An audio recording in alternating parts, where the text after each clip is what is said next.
ये तत्वज्ञान full speed से फैल रहा है, पूरे विश्व में जाएगा, इसको कोई रोक नहीं सकेगा पृथ्वी पर। यह प्रभु का चलाया हुआ, ये दास का या किसी व्यक्ति विशेष का नहीं है।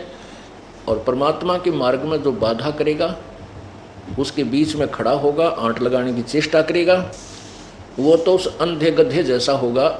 एक अंधा गधा था और वो रेलगाड़ी की पटरी के बीच में खड़ा था।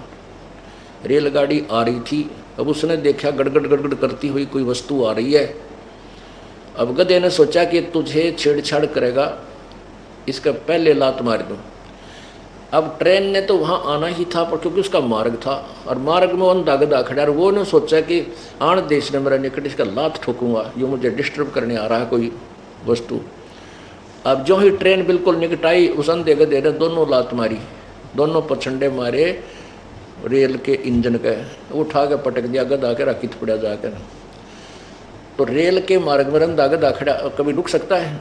तो जो परमात्मा के मार्ग में, कबीर परमेश्वर के इस मार्ग में बाधक बनेंगे, वो अंधे गधे समझ लेना। और उनकी वो दुर्गति होगी, आपके सामने दिखा दूंगा। चाहे राजा था चाहे प्रजा, जो भगवान के बारे में और इन भोली भाली आत्मा भक्तों के साथ अत्याचार किया, 2 साल तक लगभग भगवान का प्रचार बंद करवा दिया, इनके वो दुर्गति होगी। ये समाज देखेगा और याद करेगा। दास बद्दुआ नहीं दे रहा, लेकिन उनके किए हुए कर्मों का प्रतिफल बता रहा हूँ, ये होगा।